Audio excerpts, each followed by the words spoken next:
White flag is raised. And Art Power, flawless hit at HQ, completes loading. And that off. In the first of 4 straight Group 1s, and convenience leaving stalls was Ladies Church. On the stand side, it is Art Power who leads them in the early stages in the Basti Equiworld Dubai Flying 5, being followed by Equality, who's right in the centre, with Anosada Moss Tucker get ahead, and in the white jacket Boutamont, with Art Power this side, attended by Bradsell, Highfield Princess, Ladies Church and Aesop's Fables as they combine at the halfway stage, and Art Power relinquishes the lead to Bradsell, Highfield Princess. Equality still there in the centre, the white cap at Moss Tucker, then get ahead Nanosada, and Boutamont is next as they race towards the final furlong, and it's still Equality who is the leader from Get Ahead, who's coming to challenge. Moss Tucker digs in, then Bradsell, Nanosada and Boutamont. It's a wave of 3, 150 to go. Moss Tucker and Get Ahead go by Equality. Moss Tucker on the stand side is up on the flying 5 from Get Ahead, Equality and Ladies Church. It's a rejuvenated Moss Tucker. What a score for Billy Lee and Ken Condon. Billy Lee's just won the 5th Group 1 of his career, a Moss Tucker, the Basti Equiworld Flying 5. Billy, what a performance by this. Fair performance, Kev. He's as tough as nails. He jumped great today and he travelled with him, you know, but you're always wondering, these are top class sprinters that came over and you're just trying to hang on to their coattails and pick up what you can. And they quickened inside the 2. I thought I'm going to be 3rd or 4th. Next thing they started furlong pole, I said I have a chance here, and he's all heart. He gave me everything, and he dug deep and he battled them off well. So it's brilliant, and brilliant for Ken, you know. Quiet season, but obviously one horse can make the difference, so it's brilliant. And Billy, obviously the rain that fell before racing has obviously helped you. Oh, definitely, you know, it did help. No, it's not bad ground, but it's slow, and he enjoys a bit of juice in it, so look, it was ideal. I wasn't cursing it anyway. You obviously find a good bit unofficial ratings with some of these, 7, 8, 9 pounds of some of them. That's it, but look, they're sprinters, and you can see it yesterday with the Haydock, the Spring Cup over there to throw up an outsider. So, you know, with the sprinters you never know, so it was brilliant. He was 5th in the Abbey obviously last year. I'd imagine that's the plan where we'll see him now. I'd imagine so. Look, barring it's fast round over or something, if it's slow ground and that, I suppose Abbey is a bit next protocol. And early on in his career it looked like 5 was going to be way too short for him. We had this conversation a couple of times. He started winning over 4 there. Yeah, we were laughing there one day. So what's Ken doing running him over 5 in Tipperary? But we thought he wanted a mile of water. We're starting off, but no, look, he's mentally he's strong, and he's just kept improving with it as he's got older and that, so no, it's fantastic. Best Bertilli on the Migler. Yeah, look, rain will do her no harm either. She won't mind it.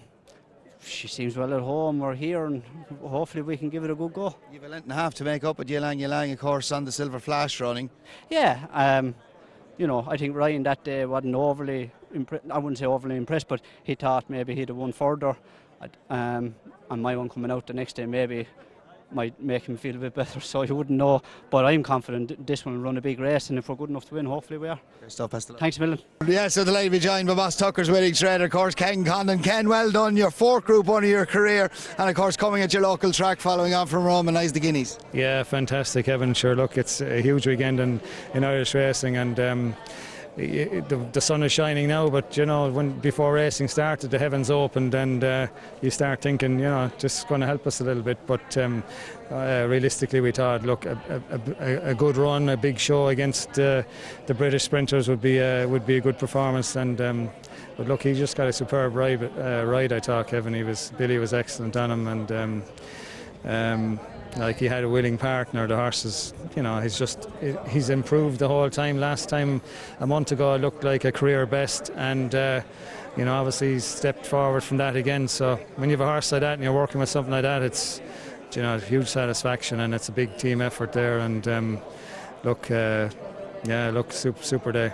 And this horse, I remember you reminded me, Billy was slagging as well when you came back in. First time this horse ran over 5, he ran in a handicap, won at Tipperary over 83. We were all scratching our head that day thinking, had you lost it a little bit? That's right, particularly when you consider his first run was the mile and 2 in Cork.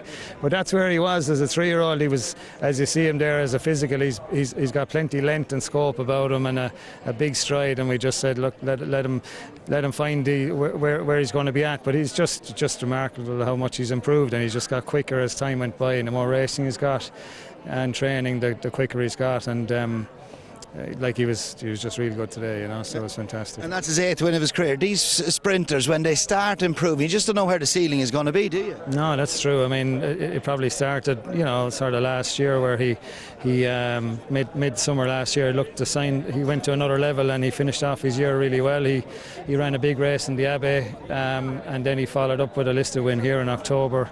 And obviously he's done well in the spring, and last month was a career best up to now, and you know, this takes it to another level again. But I must mention Geraldine and Donald Spring, they've bred him, and I mean, it must be massive to breed a horse like him. You know, he wouldn't have, and Bill Dewan was instrumental in the mating arrangements and so forth. So huge satisfaction from them, or for them, to have a horse like him. And the great thing with them is that they truly enjoy him. They really, you know, they get huge pleasure from him. They're obviously always cheering him on. They want him to come back safe and sound. But I mean, Donald, being the competitor he was in his own field of sport, he just really relishes it and loves it. And like the horses, you know, he'd give you plenty to cheer about, wouldn't he? Abbey, is that next again, where he was 5th in last year behind the Phantom Queen? Yeah, I think so. You know, I suppose better say it here and now. The draw seems to be crucial over there, you know, and he was lucky enough. He got a reasonable draw last year. But look, that would be the plan. That was the big plan all year, and obviously this is fantastic. So anything after this will be bonus. But hopefully he comes over in good form and we can go there, and fingers crossed he gets a reasonable draw if he does get there, you know. Great stuff, Ken. You got a great reception coming back in here. One of the most popular guys in Irish racing. Truly deserved. Many congratulations. Enjoy it. Thanks, Kev. Thanks a million. Subscribe to Racing TV's YouTube channel now to watch more great races like this.